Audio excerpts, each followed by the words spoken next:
How you doing, man? It's good to see you. So we've been talking about doing this for a long time, and we finally did it. Thank you for coming to Behind the Brand in Branford, Connecticut. This is exciting.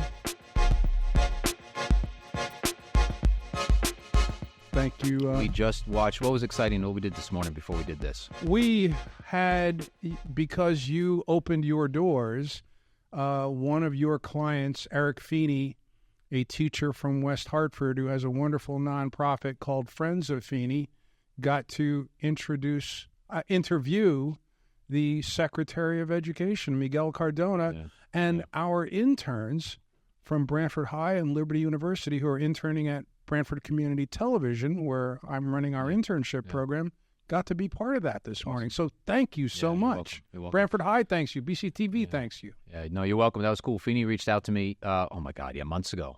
Hey, I'm doing this thing. So we planned this trip. I said, tell him we're coming down. It's going to be three of us, you, me, Steph. We're going to jump in the car, record the whole thing. He's like, nah, we're going to do a Zoom.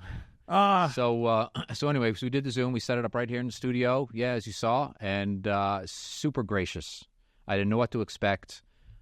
His assistant or whoever it was jumped on, said we're ready to go. He popped on. Really great conversation, 15 minutes. And unfortunately, you guys didn't get to ask any questions. But no, and you guys, what's happening now is the interns were the studio audience for Eric Feeney's show, and they're here off camera, off mic, but they continue to be the studio audience for your podcast here today. Learn a little bit about what we do here in the video world. I see smiles over there, so they're enjoying it. That's good. So we met. Oh my God. I left Channel 3 in 2013. I started there in 04-ish, somewhere around there, 2000 maybe. No, it was 04. Right. So we met somewhere between there at Channel 3. You were at TNH for a bit, came up to WFSB as a reporter. I was running satellite trucks, so this was early in my TV career. We had some fun on the road. Yeah, so it was good. Yeah, we met, and then you went on to bigger and better things, and so did I. So, and it's nice to get back with you because I always enjoyed working with you. You ran a heck of a satellite truck. Yeah. And that made my live shots easy when I was doing that up at WFSB. So thank you very much, and it's great to see someone who I enjoyed working with in the business back then, still in the business, and I get to work with you like we're working together today. Yeah, no, this is good. Yeah, I was working in the tape room when we had tape, and a person sitting behind master control hitting the buttons, which was the coolest thing to see because sometimes in television, you run a little bit long, you run a little bit short, because it's not computerized. It's all analog. It's all people doing it. So if you're running a little bit long or short, you can like maybe dip to black, hang for a bit, or you can cut a little bit quicker. So there's a lot of control. And if there was, during a newscast especially, if there was like, if you went to black, if the tape wasn't ready, I mean, the director would come down to the studio. I mean, it was all sorts of things. But it's a very different world now on TV, and that's one of the reasons I left. I think the production aspect of it just became automated, just like a lot of things. I remember when they went to robotic cameras in the studio. Yeah. Remember that? And that was a big change. That happened before I got to Channel 3. I remember when they put them in at Channel 8. Yeah. And that meant people had to learn new job functions. Yeah. Which was good. It eliminated a few jobs in the studio. I don't think anybody lost their job, but they just did work. They had to learn different things. They had to where the needs of having to someone and stand there and guide the camera weren't there anymore, but they found other places where I remember we had a gentleman who ran a studio camera typically at Channel 8, but then when the robotics cameras came in, he became a satellite truck operator. Yeah. So people, you got to go with the flow. Yeah. Go where you're needed. So when I was in the tape room, they said, like, hey, do you want to run a satellite truck? I was like, I don't know how to run a satellite truck. But, so they train you. And, I was off and running satellite trucks. And it's funny, a fellow by the name of Tony, he joined the team.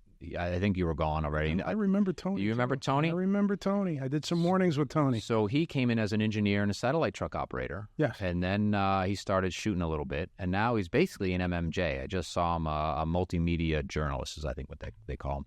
I saw him at a Feeney event. Right. The Channel 3 came out to cover the event at Parkville Market in Hartford. And who shows up? Tony with his camera. I said, where's the reporter? He says, I'm asking the questions. I was like, they got you asking questions. So you're a truck operator. You say MMJ, but I remember the other term was one-man band. One-man band. So basically you did everything. Yeah, he did everything. So, yeah, he went out and he went from a satellite truck operator, engineer type to now he's not only running the camera, but he's asking the questions, he's doing the reporting. So that it has changed quite a bit. And maybe different markets. I mean, our market isn't as strong as it used to be in the Connecticut area, but, it definitely has changed. I haven't even looked at the market rankings in years. I know that I haven't even watched the news. I still watch the news, but I remember we were around 27, 28, out of, working down from number one. Yeah. That was where we were. I don't know where we are today. No idea. When I left, we were in the 30s. Okay. As far as I remember. I wonder, I have no idea why that happened, but there are people who study those numbers all day long, every day. Yeah, I have no idea, but it's different. It's a different world. So, yeah, it was time to go. 2013, we got a new contract, and the last page of the contract was if you've had 10-plus years, you can leave and get a year pay with benefits. I was like, I'm out. So I went up to HR. I signed on the dotted line, and 2 weeks later, I was gone. And here we are 10 and a half years later, so it worked out. I tell you, it was nice to learn about Direct Line Media, your studio here in Branford. And, one of the things I like doing at Branford Community Television, being the community liaison there, I'm also on the board of directors, is I get to keep my hand in television because I love doing this. I like making good television. I went to school to be a journalist, and getting to work with people at BCTV, I enjoy that. And when I met you, we've been talking about this for a year, trying to figure out a way to do something that our interns, especially the interns from Branford High, who are here for the month of May. And then I have some college interns who come in. We have one here today from Liberty University. And anything that we could do to share the experience of working in the media with people who are thinking about this career, I like letting them see exactly what happens, and whenever we can, giving them the hands-on experience. Yeah. So I really appreciate how you allowed our interns to be all over this today. Yeah, you're welcome. Here. You're welcome. It's an interesting field. It's a fun field. You got to stay on your toes as far as what's coming up next. I mean, it's especially everything's digital now and everything's happens faster and quicker. But the as Feeney said with the 3 keys, right? I'm not going to go through 3 keys, but the basics have sort of stayed the same. Proper exposure, proper framing. You got to tell a story. It's just where those stories are ending up and how long or short. First we wanted long videos, now we're short videos, then we went back to longer videos, and now we're going back to shorter videos. So it's all over the place. But the technology changes. That's the biggest thing. Is the tech is changing, which influences how people view video now. Do you think people's attention spans have gotten shorter? I don't know. That's always a big debate, right? So I get that a lot. It's like, I don't want a video more than 2 minutes because, people's attention spans are shorter. I think maybe to an extent, maybe where's that video being shown, right? So one of the things I like to do is produce videos for an event, right? So if somebody's maybe doing a fundraiser, or maybe somebody just has a year-end event or something like that, where you have a captive audience. And I think if you produce a compelling video with good visuals, a good storyline, some nice graphics, people will watch it.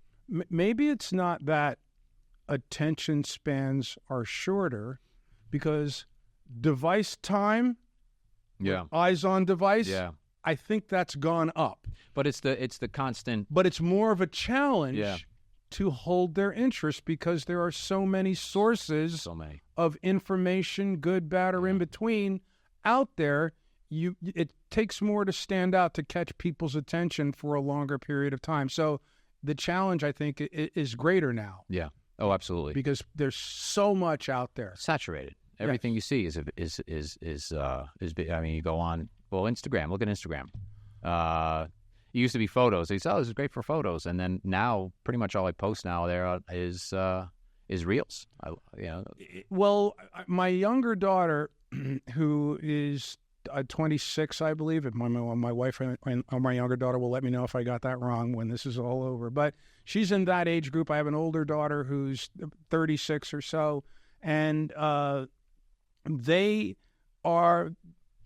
let me know at one point how everybody was on Facebook, but then they moved off of Facebook. Facebook is for old folks like me now. Yes, it is. But they're on IG. They're into Instagram now and TikTok. So things have progressed. I still have an issue with the TikTok format being vertical because that's the way people hold their cell phones. Yeah. So a lot of people have, shot videos holding the phone up that way, and I came from the school like you did where you turn it on its side and you go landscape. That is a hard thing to break, but I get a lot of requests now. So when you're shooting a project, you have to think about that. Well, where's my market? Who's looking at my video? Yeah. Is it someone most likely going to be watching it on a cell phone, or somebody watching it on a larger device, like a living room television screen? It could be both, right? So you have your regular horizontal video. Right. But to promote that, you want to promote that vertically. Well, I'll tell you what my argument is when it comes to which is better. Well, where are your eyes? Are they on top of each other, or are they side by side? Yeah. That's There is something to say about vertical video. Yeah. I think it is engaging if it's done right. I like... for instance, maybe this podcast, if I were to promote this, I'd do a vertical video of a nice, extreme close-up of somebody's face. Now, I'm a face guy. I'm a people guy. That's one of the reasons I got into this. That's one of the reasons I shoot the way I do, is because I'm a people watcher, and I just like through the lens. It's funny. So if I'm sitting on a park bench and I'm looking at people, and somebody sees me, maybe that's not. But if I have a camera, it's a whole. You're removed. You don't have that, and it's. It sounds a whole kind of creepy aspect of it, but basically it comes down to just watching people and just capturing that moment of the interaction with other people. I think it's true. I think you just made the best argument I've ever heard. You almost shut my argument down because I have to agree with you. Boy, vertical is a face format. Yeah. Because when you're looking at people, the most important thing is what's going on in that face. Yeah. That's why sometimes text messages are lacking, because you don't see the facial expression that goes with the text message. What are they talking about? right. But so much is conveyed in what the face says along with the message. So that is a strong argument for vertical format. When I was coming up, when we were still shooting analog tape back in the day with E&G cameras, big whatever, the guy, one of my mentors was the money shot is that extreme close-up of the face. Extreme close-up. That's when we used to cut the head. And, this was your shot. That was your shot. Right. That was the money shot, and because it filled the entire screen, because we're 4x3, right? So it's a square, more of a square. Right. And that was the shot. And now what I've noticed, and I still like close-ups, but I really like shooting interviews wider. I like to see the whole body. I like to see the scene. I think it's a really interesting look. And while we can do that now, is the technology's changed. These cameras can handle darks and lights and all this kind of stuff. So it works. Where before, sometimes it took a lot of work to produce a wide shot,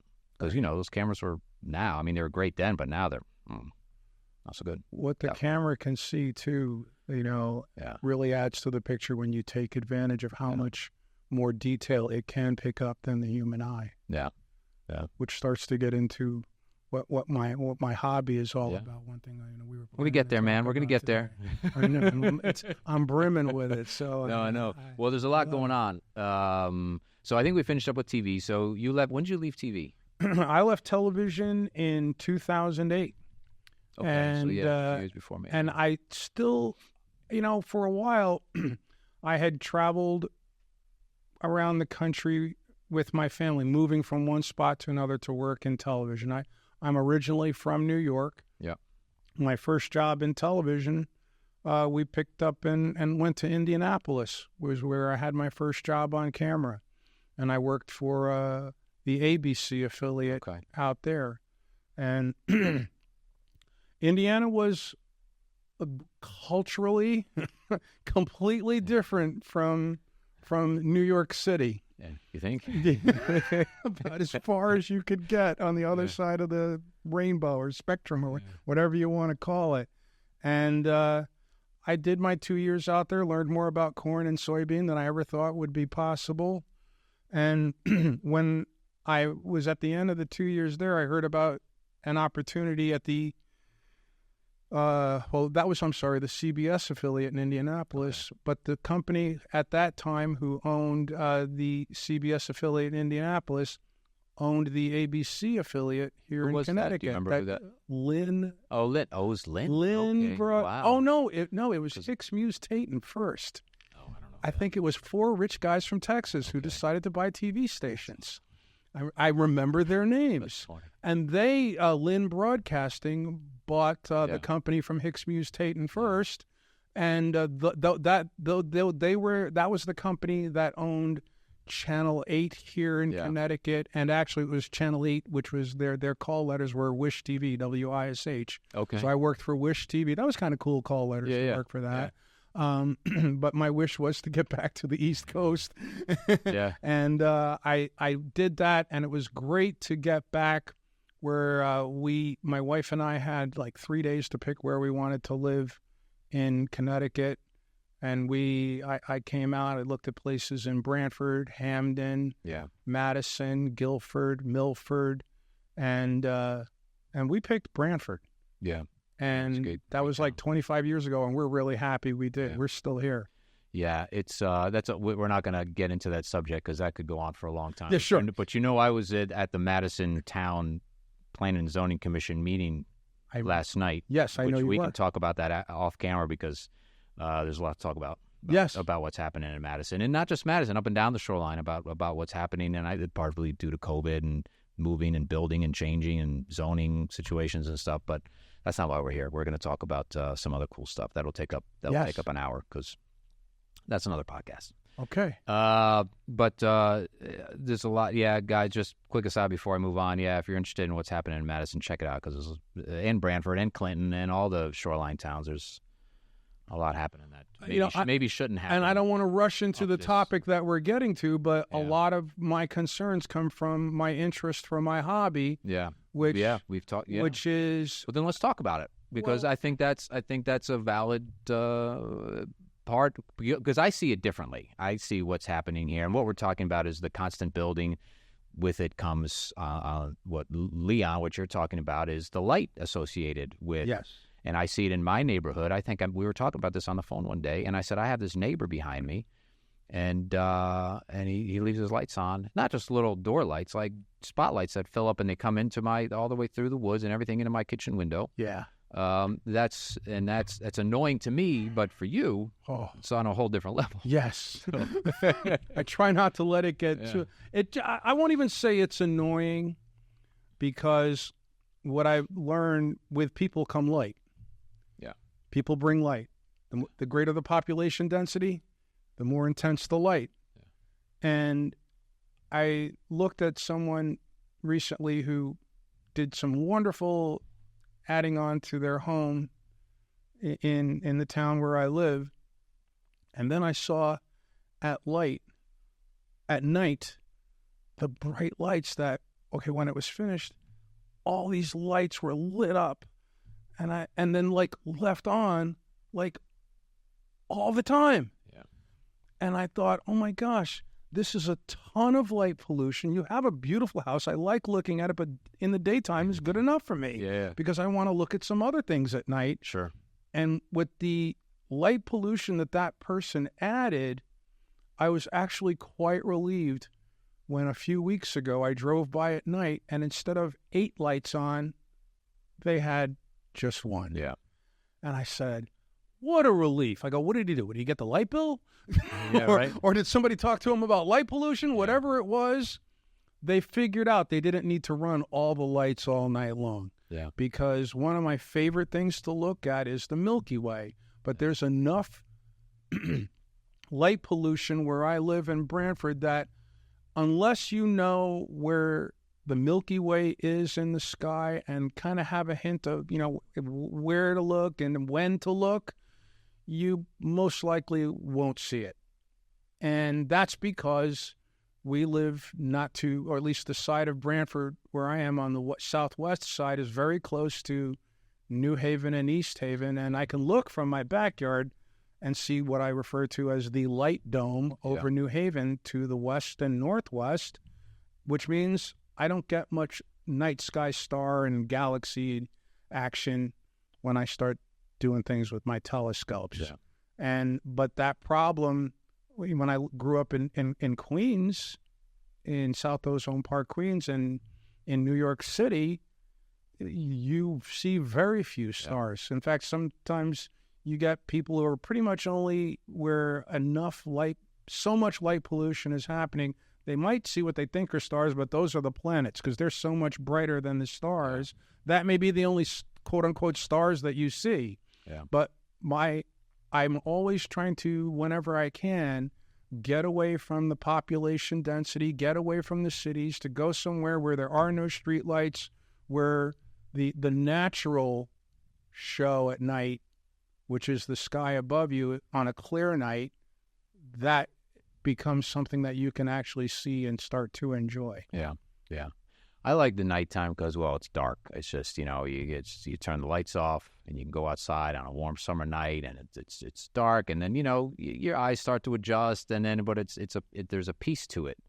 You're not over, because there's so much sense between video and the light and cars and all this stuff. I think you're just so over-sensitized. Is that right? I think you're right, yeah. That it's nice just to have that darkness. I like that darkness of just sitting there, in the dark, outside, having a drink or hanging out. Well, it's nice. The truth is, at night, you have to turn the lights out to see what's going on. Yeah.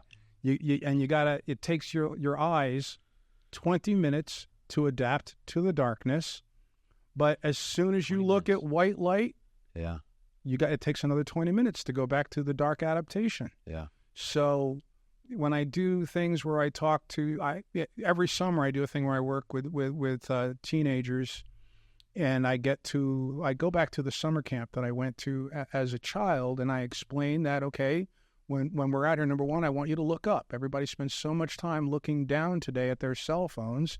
I say, for the next 2 hours, let's put that away. Don't pull out your flashlight because you'll kill your night vision.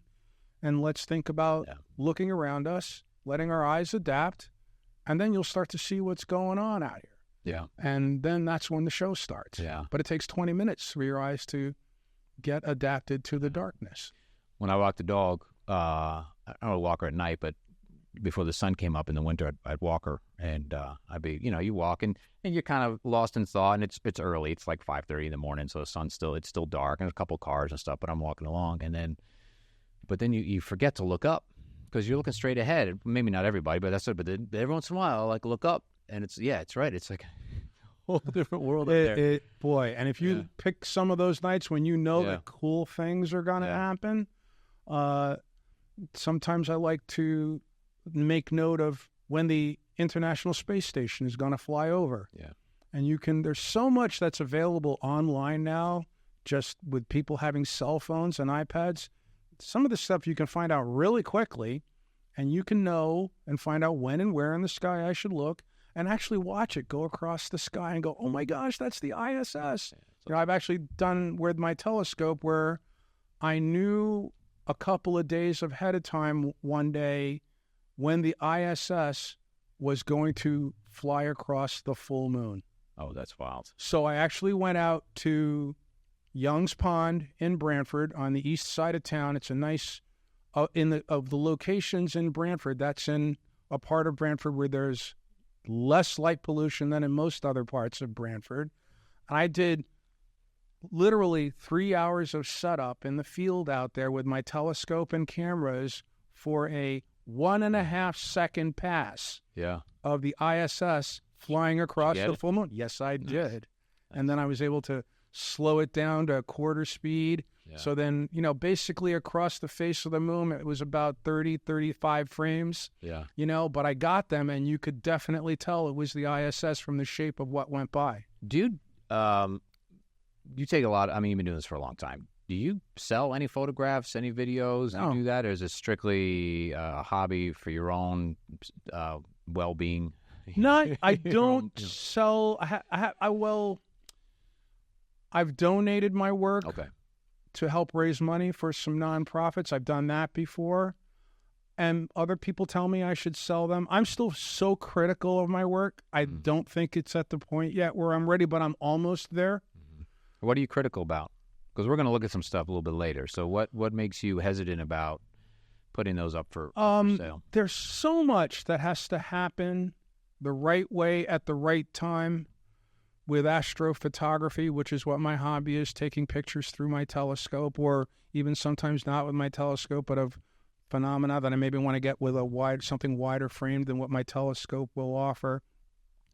And there's so much to learn with the post-production, because I make an effort with the things that I take pictures of and present to people, typically on social media, that I want what I'm shooting to be as accurate a representation of what's up there and what you would see if you look through the telescope.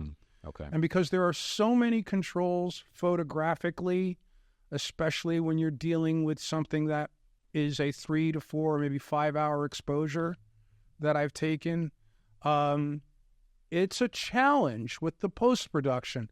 The post-production is the hardest part about astrophotography. Everything that I've learned how to do. I made my first telescope when I was 12 or 13.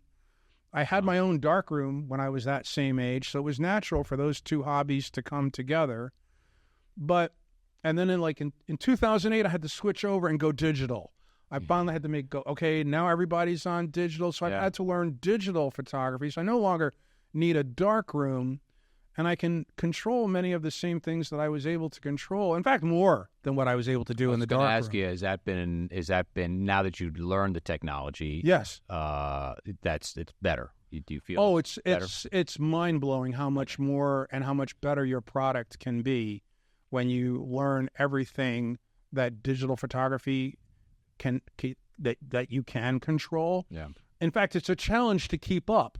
Yeah. Because the equipment keeps getting better. Maybe that's why it's like the goal line keeps moving. Yeah, because absolutely. the technology keeps getting better, and I see what I'm able to do, and what I see some guys who are actually better than I actually don't think I'm an expert at this. I look at myself as a seasoned intermediate, because I still need to learn more stuff about the photography end and the controls with what I could do in something like Photoshop.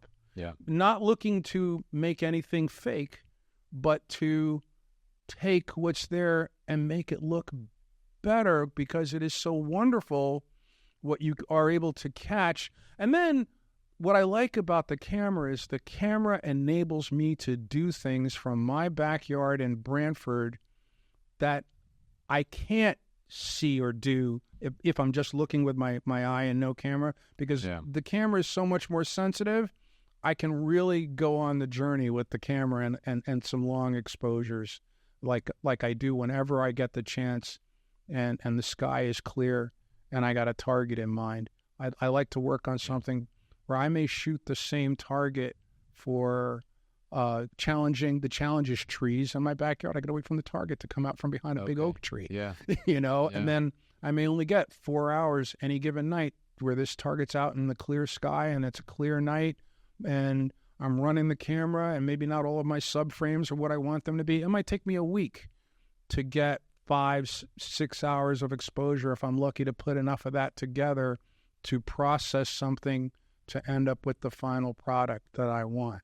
So let me see. So this sounds a lot more involved than I probably most people think. So let's say you want to take a picture of Saturn, right? Is that possible in Connecticut? Yeah, it is absolutely possible. So let's talk about if you want to take a good picture of Saturn. Maybe there's some other stars or whatever's going on. Sure. So what would that, start to finish, what would that involve? First, you got to find out, okay, when am I going to be able to see Saturn? Yeah, you got to figure out where Saturn is, because it's not something that you can see all the time. So typically, Saturn is a good late summer target, mid to late summer. In the fall, it starts rising earlier in the evening, so it's actually, you don't have to wait until 1 or 2 o'clock in the morning to see it. So by the time you get to the fall, Saturn is rising earlier.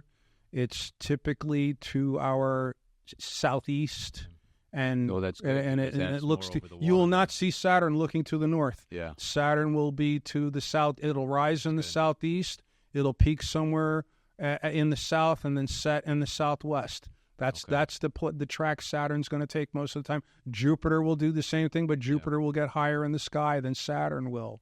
And but what's going to happen this year? Saturn, say by the time you get to August, Saturn's rising at about 9 or 10 o'clock in the evening. So you're getting into that comfortable time whereby you get to 11 or 12, Saturn's in a nice place in the sky, but you got to be up till 11 or 12. Okay, so you want that to move forward a bit, then look for it in September when it's rising earlier in the evening, and then it might come up. It'll be coming up an hour or so earlier. So it actually, planetary photography is different from the deep sky photography that I do when I'm shooting galaxies and nebulae in the sky. What I actually do for planetary photography, these objects, because they're in our solar system, are much brighter than the star or nebula targets.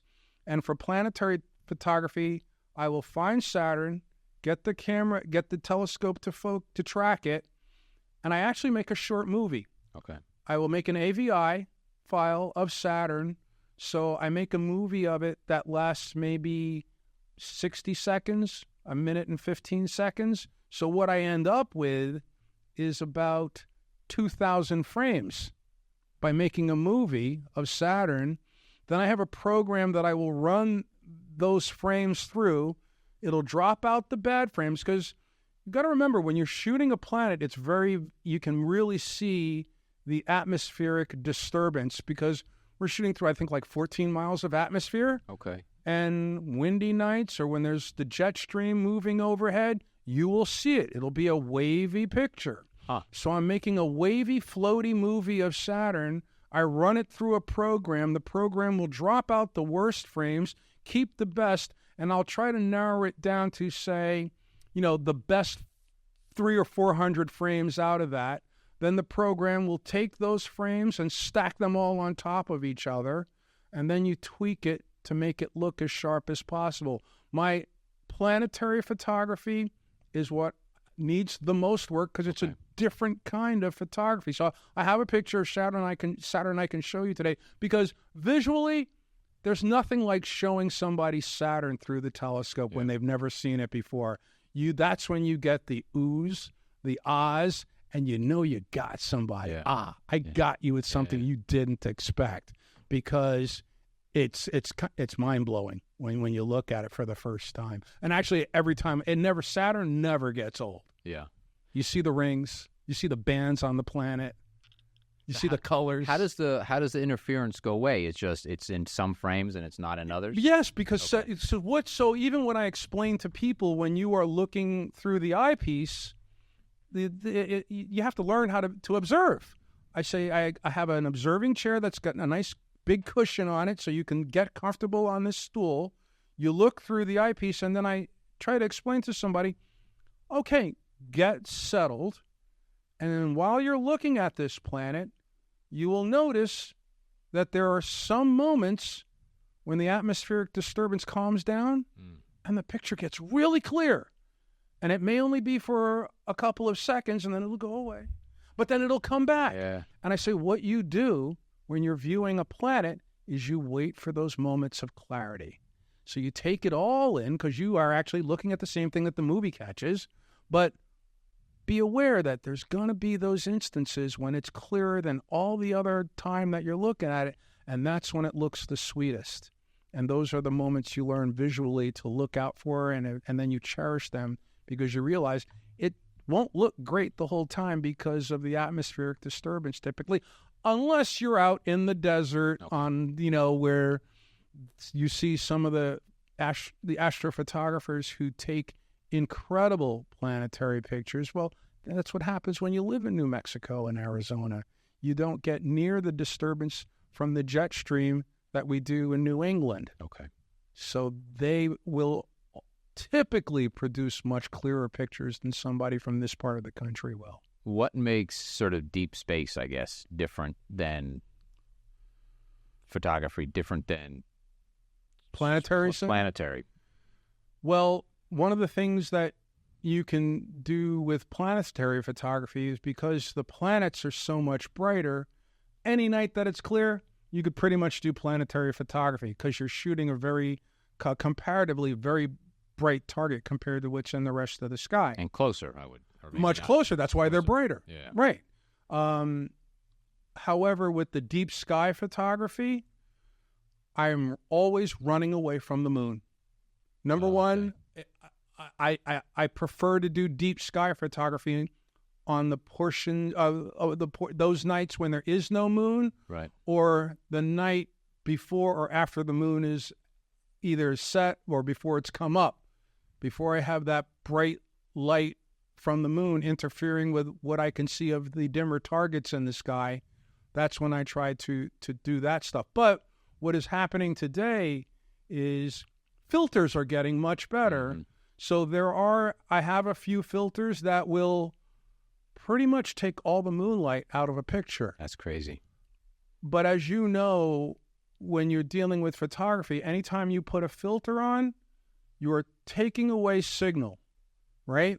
To also take away the noise. You may reduce a lot of the noise, but you're also going to take away some of the signal. So when I put that filter on that will filter out the moonlight, instead of having to do a 3-minute exposure, I might have to do a 10-minute exposure to get the same amount of exposure without the moonlight.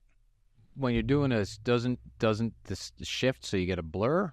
Or what happens is when in a telescope setup, you can think of how the moon rises at night. Sure. And everything because the Earth is always rotating, the night sky appears to move at a constant rate the entire night.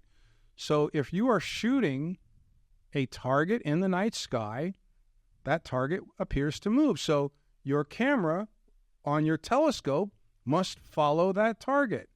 So one of the more expensive parts of my setup is the telescope mount that you sit the telescope on, because the mount tracks the night sky, if you can get it to run right, perfectly. Really? So when I put my target in the camera, the mount will follow it through the night sky perfectly for 5 hours if I want, and it'll stay in the center of the frame.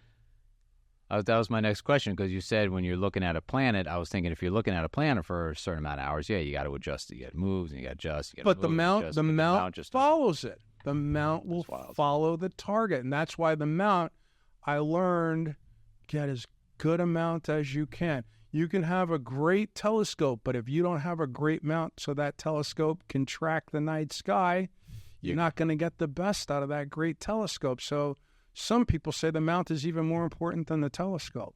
Yeah. Because you can get into, I think what they are referred to, I have a pretty good mount. It's not cheap. But then there are the guys who can afford, I think, what's called like the 10-micron mounts, which are so incredibly super accurate. That's the guy who can follow the ISS as it tracks across the moon and get like perfectly sharp pictures of the ISS, because that mount is like just so accurate with its tracking. Someday I hope to hit, Powerball. Hey, you get one, and I'll get 3 or 4 of those. Yeah. So is it software that sort of, is it through your iPad and you set it up software? How does it work? Like, how does it calibrate? Does it just know how fast the sky is moving? It actually all the above. Actually, the mount has different rates that you can set it to follow the sky. So, for example, if the moon is your target, there's a setting for lunar tracking. Oh, okay. So because the moon moves at a slightly different rate than the rest of the sky. Sure. Even the night sky. Then it's called, I think the right way to pronounce it is sidereal tracking. Sidereal tracking is the normal tracking of the night sky. So there's that rate. And then suppose you're shooting the sun. I have a filter. I can put the filter on and shoot sunspots in the daytime. Well, the sun moves at a different rate than all of those. So there's a special solar tracking rate. So depending on what your target is, you have the telescope follow your target at the appropriate rate.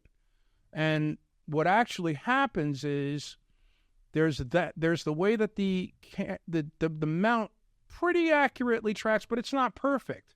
So when I'm shooting the deep sky targets, we use a term it's called auto guiding. So actually, I run 2 telescopes at night, and I run a smaller one on top of the big telescope. And what the smaller scope does is it focuses on, say, generally just one star, or now they've improved it so you follow 10 stars, just 10 stars. And what the computer does is it measures the way those stars move across the sensors, the pixels in the sensor, and it sends little corrections to the mount to perfect the mount's tracking. So that's what we refer to as pictures that are auto-guided. Gotcha. So my deep sky targets, when you get to exposures longer than 60 seconds, you absolutely, I can't do them. You need auto-guiding.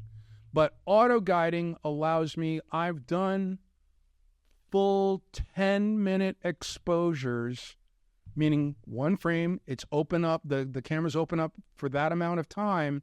But imagine, if my tracking isn't perfect, my stars will not be pinpoints. They would be streaks. That's what I was getting at. Yeah, they're they are pinpoints in a 10-minute exposure. That's kind of amazing. I think with the technology man has put together to give us the ability to do that. It's pretty wild. But typically, I try not to go 10-minute exposures.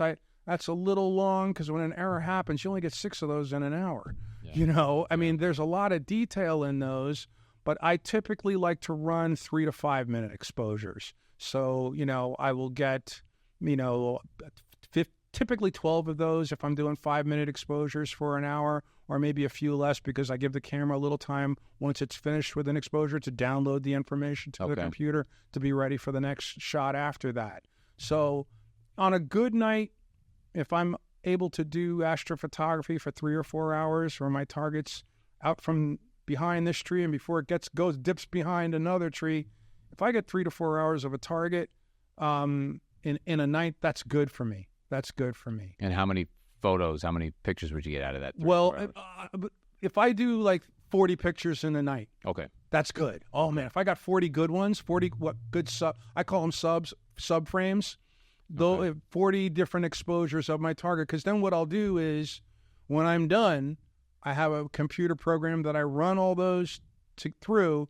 It stacks them all on top of each other, gets them all lined up just right. But what it has done is it's allowed you to see the signal as opposed to the noise that you've accumulated for 4 hours to really bring out the dim colors and aspects of your target that you really want to see. And that's why you're saying that the post-production that's what makes it. Boy, because then you have to learn how to stack them right. Yeah. Have you ever thought about bringing somebody else in who does this? Kind of help you out, or just say, here's... I'm all self-taught. Nope. Yeah. You don't want to do that? Everybody, I like the artistic control, too. Sure. Yeah. True. Because I like what some people do, but some people get creative. In my opinion, sometimes it's a little too creative. I try to make what I do as realistic as possible, as close a representation of what you are actually seeing and what I believe is there. And I do my homework on my targets. I look at the work that other people have done and the people who are really good at this. So I have an idea of what my final product should look like before I start out. Yeah. And then I either try to do better than what I've seen or at least as good as what I've seen from other people. The astrophotography I learned, there's an incredible website. It's called Cloudy Nights. Okay. And boy, I learned everything pretty much that I know how to do today from an internet website, because when I had a question about how to do something, I would post it and people would answer. People from around the world who are trying to do the same thing that I'm doing would share the knowledge. I would have technical problems where I've taken apart my telescopes and put them back together, and learned how to do stuff with circuitry and had great success and learning, but from the internet. Yeah. I started, I think, with Cloudy Nights in 2008, where I really started to get deep into it. And boy, the community of astronomers worldwide who share information on that site have gotten me to where I am with the hobby today, and I'm pretty happy about that. A while back, you talked about the sun. So it was a big event we just had with the sun. Yes. Yeah. Everybody was freaking out. It was all over social media. Yeah. What's going to happen, electronics and stuff. But so tell us about that. It was great. It was actually, so I have a camper that I load. I bought the camper. I said. Now, wait a minute. We might be talking about two different things. So I'm talking about the most recent event. Yeah, I know the most recent thing. Not the one that happened like a month or so ago. I'm talking about the electromagnetic solar flare, auroras, all that. Aurora borealis. That's what I'm talking about. Yeah, okay. Because we had the eclipse thing that happened, right? But the aurora borealis, which actually many people in America enjoyed. I missed it that night. Yeah, I missed it. Yeah. I also learned I can't be up all night and do stuff like a job in early morning the next day as much as I was able to years ago. Yeah. So sometimes I have to pass on things, man, because I can't burn the candle at both ends. Yeah. Not as often. But, there's another website that I frequent called Space Weather all the time. It gives you an idea of some cool stuff that's happening like every day up overhead. And Space Weather has this in the lower left-hand corner where they look at the chances of you seeing aurora borealis around the world. It lets you know the likelihood any given night. So I've come across the days for years where they said, oh, yeah, you should be able to see it tonight. Go out, look up. I go out, I look up. In Connecticut, I don't see anything. Yeah, right? So they did this thing like, less than a week ago. Oh, yeah, everybody in Connecticut ought to be able to see it. Just go out and look out. I'm like, yeah, right, I'm going to bed. I actually got up that night, 2 o'clock in the morning. I look out, I look to the south, I see the constellation. Oh, Sagittarius is up, the teapot. Oh, that's cool. I go back to bed. I wake up the next morning. My wife is like, everybody in Connecticut got pictures of the aurora borealis, Leon. Good morning. I was like, please go away. Yeah. What are you gonna do? Thanks for letting me know. Apparently, on the scale that they measure the intensity of the aurora borealis from the coronal mass ejection that had happened a few days ago, but it takes a while for all that ionic energy to be ejected from the sun to reach us here on Earth. In that time, we get the reports that, hey, this might be big. And that's, they measured on a scale of 1 to 5. That day, the first time in my life, it was a 5. Like, bang on the end of the chart. Like, couldn't be any more. Most days, it's around a 1 or a 2 if it's good. Yeah. And I just figured, yeah, sure. Oh, here they go. You're right. Yeah, no, and I missed it. So now, every day I get up, and the first thing I do is I look at the report. So that coronal mass ejection that caused the aurora borealis that everybody across the United States saw, it's actually hitting Mars right now. I looked this morning. Okay. I told you, I'm looking every day now. Yeah. But it's hitting Mars. So if you are on what you may see in the news today or tonight, or from whichever on Mars on the surface, them shooting the same aurora borealis, or the same ionic energy that caused the aurora borealis here, you're getting that on the planet Mars right now. That's cool. I think it is, too. It's sunspot storm number 3664 is the one that's causing it. See, dude, I tell you, I'm all over this because I missed it. Did anything happen? Like some people say, well, they're going to have electronic failures and any of that. I think last time this happened in Sweden, I think experienced some sort of. Well, if you look, there's a map that shows the portions of our planet that were likely to be affected with any sort of communications, interference or blackout. And I'm only here. I did not hear of any mass problems here, but as you get to some other portions of the world, I think especially above the Arctic Circle, that may be a little bit more prone. But remember, they see aurora borealis a lot more than we do up there.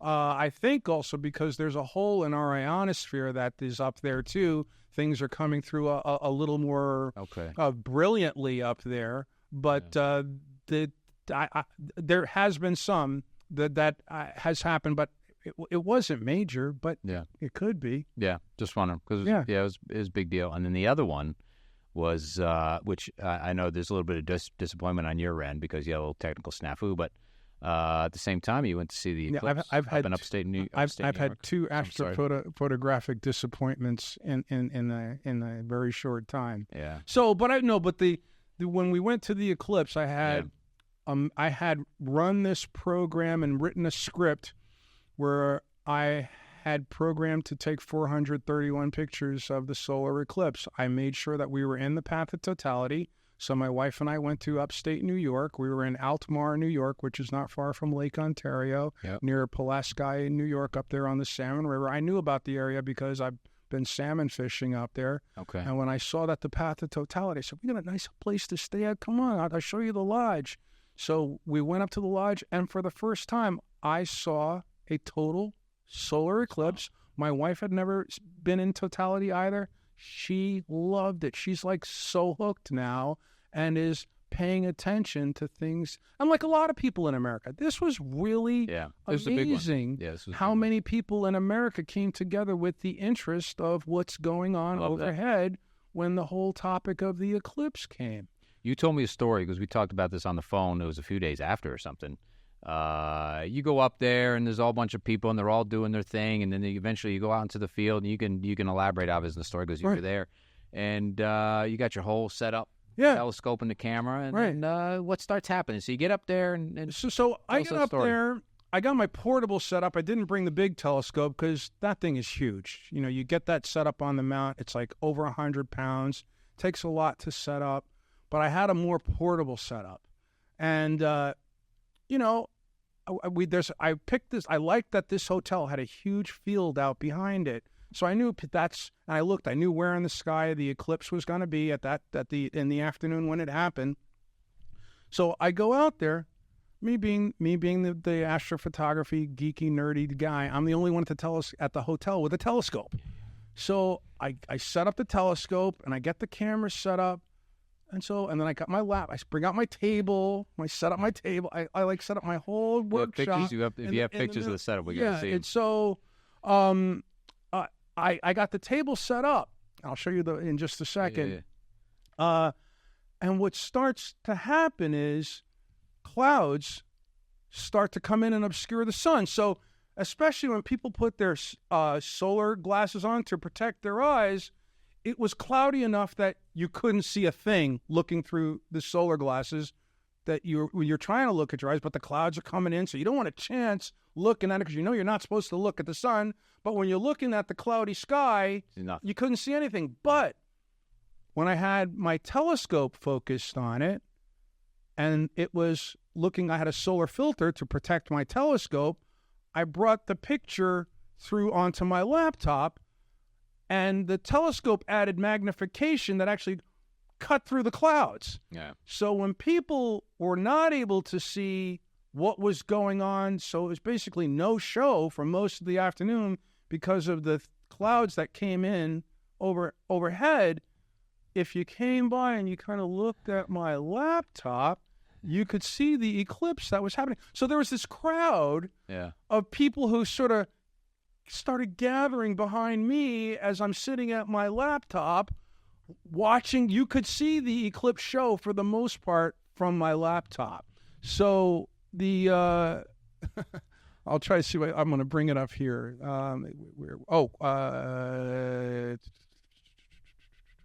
Where is that one? Oh, it should be up here in 2020. This should be one of the recent entries. Oh, okay.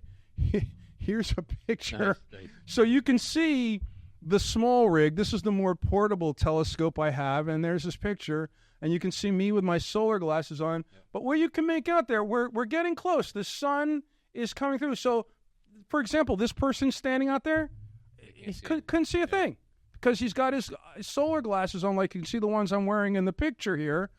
But with the aid of the telescope with a solar filter on it, people got to see a lot of the eclipse looking at my laptop. That's wild. And so it was sad that I wasn't able to. I thought it was taking pictures. It looked like the program was running, but they didn't get saved. So we saw it. I just didn't get to bring it home. So that gives. Now I'm chasing again. That's not going to be my last one. I am not laying down. Yeah. So That's great. That's a wonderful experience. That's a cool experience that people come over, and then you're also able to explain sort of what's going on. You got to share your knowledge of what you've learned over the years. The coolest question was from someone else who was standing next to you. It was a woman, I think she was from Norwalk, actually, Connecticut, and she went up to the same lodge that I went up to, and she said, "So what I noticed, Leon, was while we were in total darkness, when I looked around at the horizon around us, I could see light. What was happening?" And I said, "Well, think about it. There was this huge dark spot traveling across, say, the map of the United States, but you could see out from under the dark spot. So those were the people who were not in totality." That's almost more cool than seeing the sun covered, is to look outside and see the sunlight on the edges while you all are the way in around darkness. you. Instead of when the sun sets, it's dark and then it's light over here, but now it's light all the way around you. What I had really hoped to see, excuse me, there was a comet, 12 Pons Brooks, that was right near. Comets tend to be near the sun. Had it been clear enough, you should have been able to see the comet in the daytime in the eclipse. Because if you're somewhere, excuse me, where the sky is clear enough that you should be able to actually see the stars during the eclipse. And I had hoped to get pictures of the comet too, but I didn't get any pictures of that one. So that's how we got but we made a bunch of friends because people got to see more than they would, because I always enjoy sharing my hobby with those around me. Yeah. It's no fun keeping it all to yourself. Yeah. So we ended up making a ton of friends. Yeah, that's cool. Had our own little crowd, and it was quite an experience for everybody who got to see it. So we have the eclipse, we have the solar flare thing that happened. Yeah. I mean, there's something else that happened. I got to think about it because I had it. It was right there. I was ready to go. Okay. Not all right, but there was something else though that just happened recently. Another sort of cosmic something event. Was it the comet thing? Oh, there was a lot. Oh no, it was a black hole. Oh, the discovery of the black hole. Discovery of the black hole. Well, black holes, they're kind of interesting. This is one of the things I like about the hobby that I have is when you really try to understand what you're looking at, sometimes it's hard to wrap your mind around them. Yeah. So from what I've learned of what a black hole is, there's certain things that can happen to a star, a sun, when it reaches the end of its life. So stars can fizzle out. Stars can swell and explode and become supernovas, or sometimes stars can swell up but then collapse without exploding.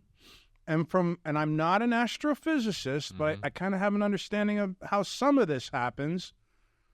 The stars, imagine a star collapsing on itself because it has gotten so big and dense that it falls in on itself with such force. Remember how the Pink Panther sucked himself into the vacuum cleaner and he disappeared? I don't, but you'll go look that up. You'll see that. Okay. Google Pink Panther vacuum cleaner. So he disappeared. But imagine that happening with such force that whatever suction force from the collapse kept going, and things keep falling in because the force of the implosion draws in everything from around it. So that's what a black hole is. Yeah. It's a star that collapsed on itself so hard that light can no longer escape from it. It's got such incredible gravitational force that it's drawing everything in. That's two things. One, it's hard to wrap your head around, which you probably can't, that light can't escape. And the other one is that I can't remember now. It was a few weeks and I read this article, but it's the closest black hole to Earth, but it's still, I don't know how far. I mean, you might know how far away it is. I mean, it's a mind-boggling. So when you're talking astronomy, you measure in light years. Yeah. So a light year is not a measure of time; it's a measure of distance. Right. It is the distance that light travels in a year. And how far is that? Well, I'll tell you how far light travels in 1 second. 186,000 miles in a second. Yeah. So in a year, it's trillions of miles. I forget exactly how many trillion miles it is, but it's a couple 100 trillion miles in 1 light year. So sometimes things that we look at in the night sky are 1,000, 2,500 light years away. Light years away. Light years away. Yeah. We can't even imagine that distance. No, you can't. And in fact, the things that we see in our night sky are so far away from us, we're looking back in time when we look at up there and see what we see tonight. Because what's going on there today is so far away, it will be a very, very, very, very, many more veries added on, long time before we know it and can actually see that, because that's how long it takes the light to get here. Yeah. From our sun alone, it takes light 8 minutes to travel here. So if the sun goes out right now, we won't know till 8 minutes later. Yeah. That's crazy. That is crazy. There was a comedian, I forget his name, and I sort of forget the bit, but you may have seen him out there, and he's talking about this kind of thing, and he's talking about how he learned about space. Yeah. And that space, I mean, just imagining that space is infinite, but then what he went on to say is that the infinite is expanding. It's constantly expanding. Yeah. It's insane. Just the size of the galaxy. I'll show you a picture here. One of my favorite things I learned about since I started doing astrophotography, and these are things called globular clusters. And I just want you to, people ask, so what do you think, Leon? Are we alone, or do we have company? And we have company somewhere. Well, where is it? It should be M3. I'm looking here. I know I added it because I wanted to show it to you because it was important to me. Where is it? The Needle Galaxy. I thought I had it here for you. I'm sorry that I brought it up, but you can send it to me. Probably we'll drop it in. We'll drop it in. It's called a globular cluster. Oh, there it is. It's right there. It says globular cluster. Boom. Oh wow. Yeah. That out. Yeah. Okay. So what this is actually what is referred to as a globular star cluster.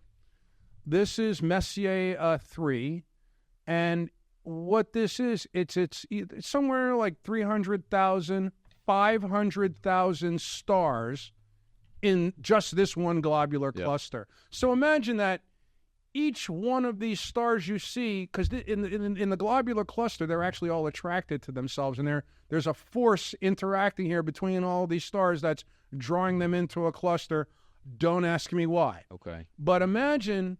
But they're imagine moving close together. They're held together. There's even a center where they're very. I don't know whether they're moving. I know they're interacting and being held together. I imagine they might be moving. But there's nothing in there besides stars. There's no. But imagine every one of these stars is like our sun. Yeah, that's crazy. And this is 500,000 of them. That's 500,000. Yeah. We've got to be pretty full of ourselves to think that we're alone. Now, where is that? This one is in this one I think is actually visible at this time here. So there's a bunch of them, but typically Messier 3. I'll show you on a star map, but to the south, and you got a good distance up above the horizon. This is a good one to see. There is one that can you see it just look it up in the sky? I mean, or do you need a telescope? Not here. Okay. There's actually one that's a little bigger than it. I think people with really good eyesight can catch it. And there's one in the constellation Hercules, which is the great globular cluster in Hercules. And I think some people in a dark enough sky location may be actually able to see that. Okay. But just wrapping your head around what that is a lot, because one of these suns might have planets around it. Is that part of the reason what keeps you coming back to the telescope and looking up there, just because of because it's mind-boggling every time you look at it? It reminds me of how small and everything down here really is. Yeah. My problems that I had yesterday, Yeah, it doesn't matter. Are so small compared to what's going on out there. Yeah. That I can look up and gaze at this stuff in amazement and forget about the little stuff, because that stuff will most likely be up there tomorrow and still happening in new ways too. Yeah. And it was there long before we were here, and it's going to be there long after we're not here. Yeah. Just even when you think about, for example, some of the comets that I love, chasing sometimes these comets that, there's a picture of a lunar a cluster on the moon. This is actually, I'm sorry, not a cluster, but this is a crater on the moon. The name of this crater is Plato. So again, even just here with our moon, this is 100 kilometers across. Wow. Okay. And you see the shadow here in the middle of the crater? This is the mountains. So the sun is coming this way, and it's hitting the mountainous edge here that circles the crater. And you can see the mountain shadows down at the bottom of the crater. So this is 100 kilometers across. These mountains here at the edge of this crater are as tall as Mount Washington. Wow. More than 5,000, 6,000, feet tall. So this is something that's the height of Mount Washington with a huge flat middle. And that's just one of the craters on the moon. I like the moon because if you think of all the stories that what if the surface of the moon could tell us, something about the history that it has faced. No, this is the wrong file. Yeah, there we go with the astrophotography. Let me get a good moon one up for you. Here we go. There, this one. Boom. Oh wow! Look at the moon. I like that. That's beautiful. So, but when you check out the moon, man, look what happens. Yeah. You see where things have hit the moon. Asteroids. These craters have come up. Sometimes you run into these flat spaces, but just look at all the history that's here. Now, if we did the surface of the moon, if we didn't have vegetation and everything that's going on our planet Earth, right? I mean, we may look like that. Yeah, but what protects us? Our atmosphere. Oh, so the moon doesn't have the same atmosphere. Stuff burns up. Exactly. Yeah. What burns up or threatens to burn up the spaceships whenever astronauts return, that keeps a lot of stuff from hitting us. Yeah, true. Okay, so this is where the moon doesn't have near the atmosphere the Earth does, and you look at its surface, and you see great history there. So I'm really proud because I had, you'll like this. I had a friend who was working at CBS News when CBS News was preparing their special for the 50th anniversary of the lunar landing. And a buddy of mine who works at CBS News, he follows my astrophotography on Facebook because I share it openly and freely. He called me up one morning and he said, "Leon, do you have any pictures of the moon?" And I knew that they were editing the special. And I said, "Yeah, I'll have them to you in 10 minutes. And I sent him my pictures by email. So you see how that shot looked very similar to the one I just showed you? I don't know if it was that exact same shot, but they were editing the special together for Neil Armstrong's, One Step for Man and Leap for Mankind. So they're putting that special together. The first shot you see in that special that CBS News aired on the 50th anniversary was one of my shot of the moon. See, that's cool. Buddy of mine took this shot of the control room at CBS News when they were editing my shot into the show. So I was pretty proud of that. Yeah, I would be. I thought that was kind of cool. That's very cool. So I actually got a credit on the show, and right on. Leon Collins was listed above NASA. Can we find that on YouTube or something? Can you send me the link? Yeah, absolutely. Yeah, send me the absolutely. Link. I'll throw it up. I promise I will. Watch it. So that was one of my pictures of the moon, and even though I run away from the moon still is a great target too. Right? I run away from the moon because moonlight kills my deep sky stuff. Yeah. So, but the nights I decide to shoot the moon, I always get some good stuff. Yeah. What else do you have on there? I can show you the very first picture that I took, and it was not very promising, but I got to tell you, when I took it, I was so proud of it. my first deep sky photo. This is it. You can barely make out that it's a spiral galaxy, and you see it there. You see a little bit of spiral action. Yep. So I'll show you this same galaxy years later after I acquired some skills. Different equipment, same equipment? Equipment has gotten better. Where is, if you see Messier 51, the Whirlpool galaxies. Boom. So that's what that looks like when you know. That's a picture we see. When you know what see a lot. You've seen this before. Yeah. You've seen this before. And what this is actually two galaxies interacting. You see how the arm of the one spiral goes over to this one?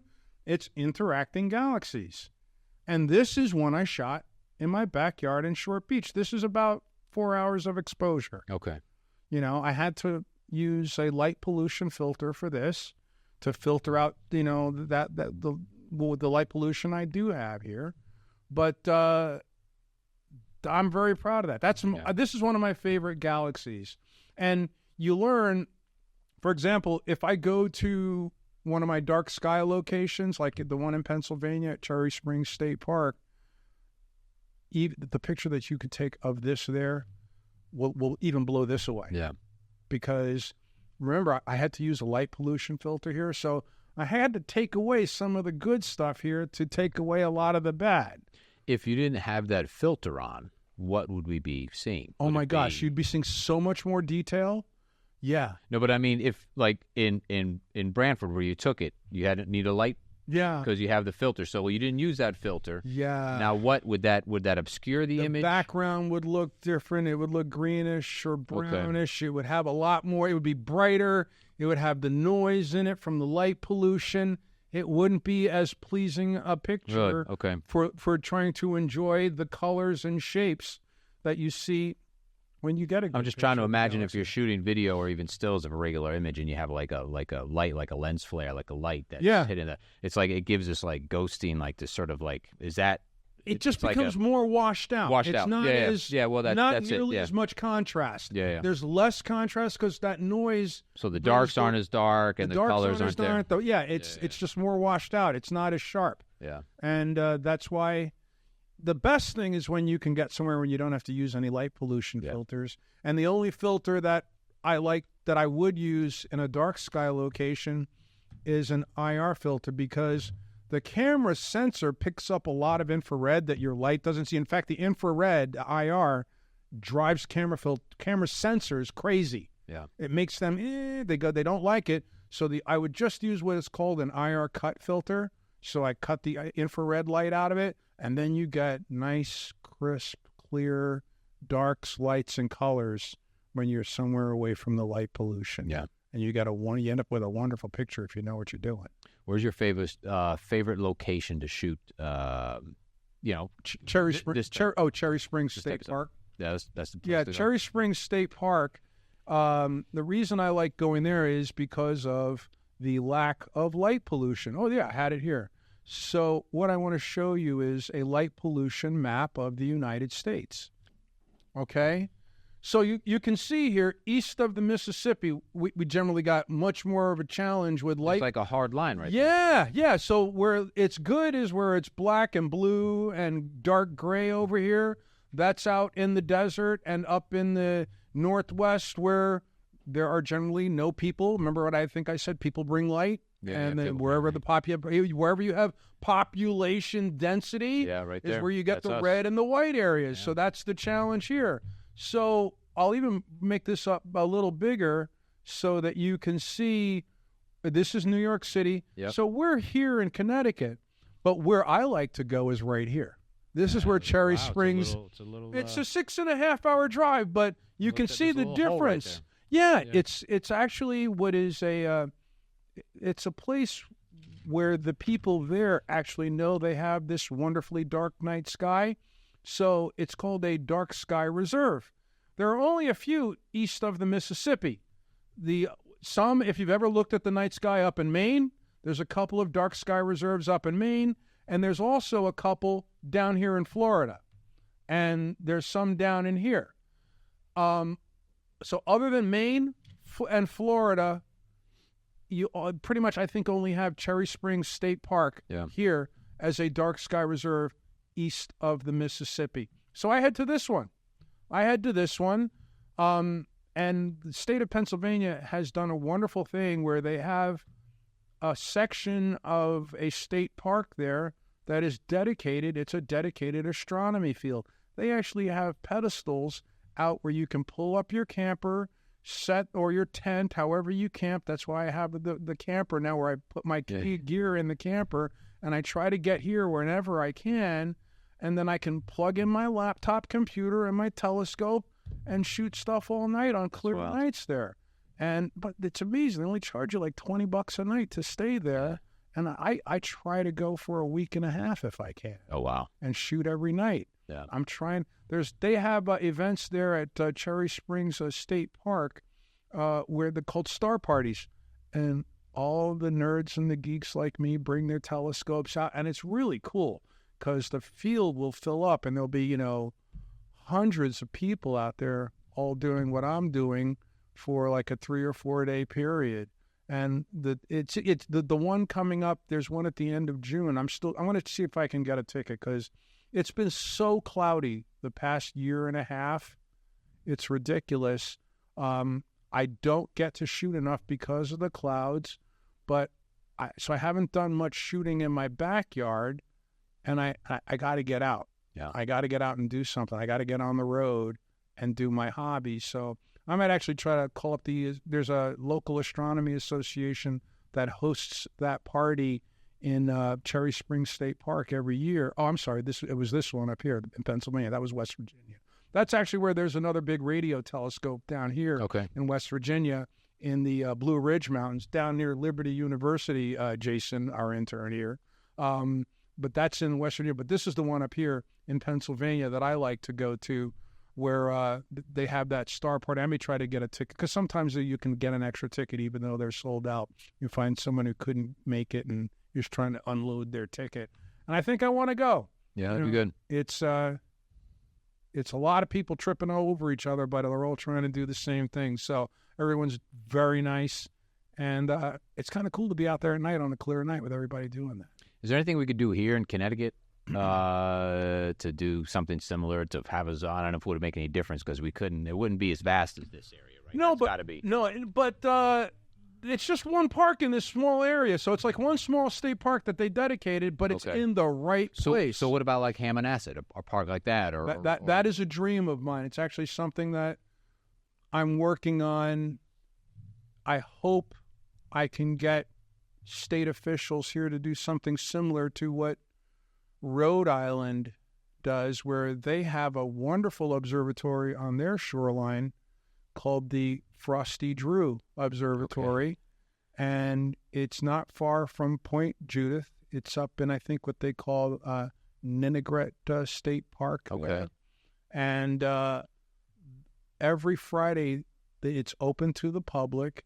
They've got a number of telescopes there. My telescope is the way you measure the power of a telescope is by, for the type of telescope I have, how wide is the mirror at the back of the telescope. I got a pretty good one. The mirror is 11 inches across. That's one of the larger ones that you buy for, amateur astronomy. The one at the observatory in Rhode Island, I believe, is a 26-inch telescope. Wow. It's made by this company called Planawave. Like I said, it's when I have that Powerball dream thing That's come it. true. That's the one. We're putting a Planawave in Branford somewhere, man. Yeah. Because that is just such an incredible piece of machinery. I mean, they've got a few other good telescopes there, but they started out smaller, but they've expanded it there, and it's quite a service they provide, letting people enjoy the night sky in a state park. And my dream is to get that together with the state helping to support it here in the state of Connecticut, because we have similar lack of light pollution compared to the general surrounding area here in Hammonasset that is actually a couple of points better light pollution-wise than where Frosty Drew is in Rhode Island. Oh, interesting. Okay. So where it is in Madison, it's far enough away when you get out, near Miggs Point. Because you go, Miggs Point, you go down. First of all, you go down that long stretch of road just to get, and there's nothing there. And then you get way out to on the east end where the Miggs Point Science Center is. Well, they got a science center. Yeah. We're starting some conversation. We need to work on that. I'm working with some other people. Yeah. And that's a goal of ours. So in Rhode Island, you can enter the park. And how do you look to the public can look through the telescope? Is there a monitor? How's that all work? I have only looked at what they offer online. So because I'm now trying to see what we could do to possibly organize this type of thing in Connecticut, I've got a trip with some of the people who are working with me.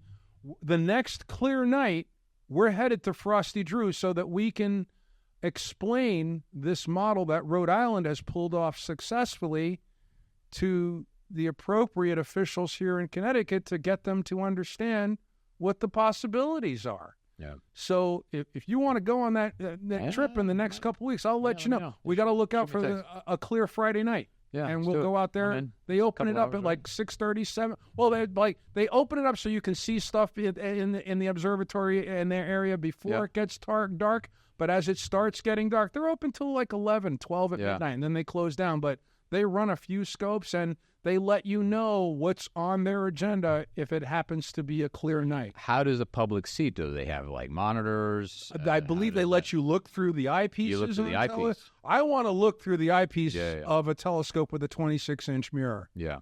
That's going to be something special. That's got to be crazy. When you look at the various wonders of the night sky through a telescope like that. So explain to me then, you have the 11-inch and then the 26-inch, right? And so the 26-inch is going to have, are the images going to be bigger? Do you have bigger magnification? Is it a sharper image? It'll be sharper. So in telescope, it's all about aperture. Mm-hmm. How much light gathering power do you have? The bigger the aperture that you can use as your net to catch all that light, the better what you are going to see will be. So there's a type of telescope.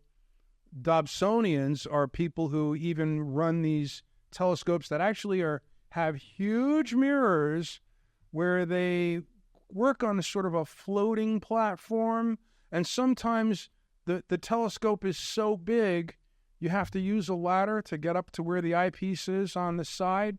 But some of the people who like to run the Dobsonians, people who use Dobsonians typically are more about visual astronomy than photographic, but some do take pictures through their Dobsonians.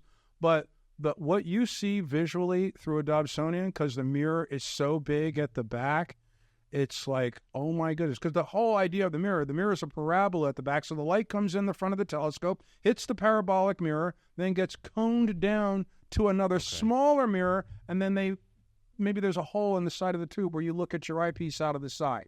So what that does is the old school, Leonardo da Vinci telescope, where you think of the really, really long one and just the eyepiece at the back and the big lens at the front. The problem is when you have that's called a refractor telescope, to get a really big objective, so you have a really crazy light gathering power with a refractor, the tube has to be so long. Okay. That's why they needed those big observatories to have the light gathering power with the tube that long.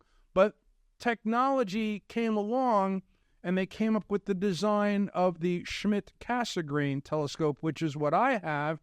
And what they learned was, okay, so I don't need to have that big, long tube, because what I can actually do is bring the light in the front of the telescope tube, have it hit a parabolic mirror at the back, then come back up to a smaller mirror near the front, and then actually come back one more time through a hole in the middle of the big mirror at the back. It works a lot like your eye does. Right. You have a blind spot in your eye because your optic nerve, there are no rods and cones, which are what, catches the light inside your eye, but you really don't notice the blind spot because you have so much going on around it.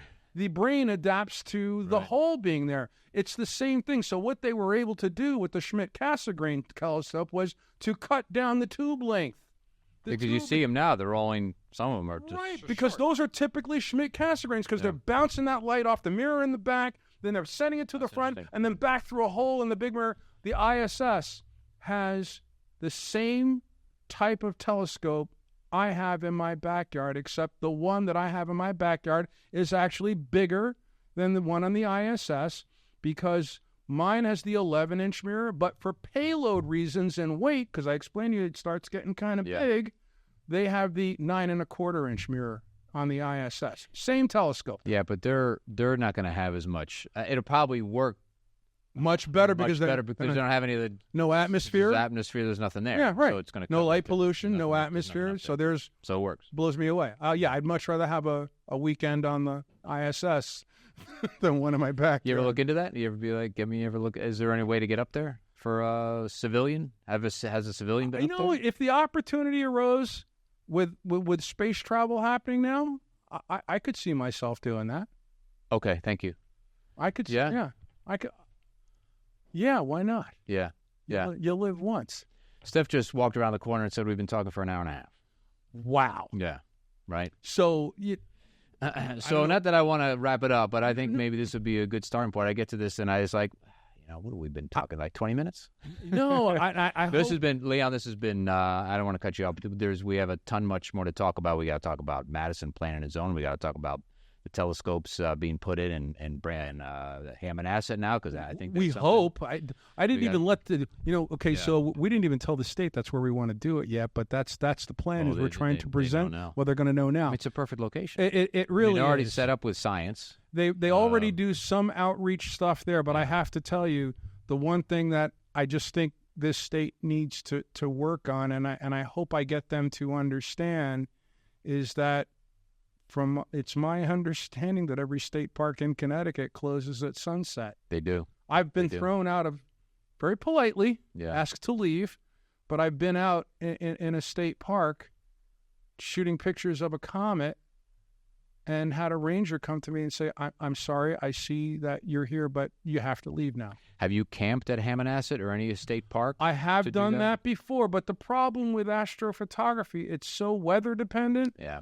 And to book the sites at Hammond Asset to camp, you have to book them months ahead of time. So it's a hit or miss. Yeah, it's hit or miss. Yeah. And I got to be able to say, you know what, the weather's looking good now. I'm going to go, I'll look at Cherry Springs. So you need and I'll know, okay, it's looking like I got a shot. There are no guarantees. Weather is weather.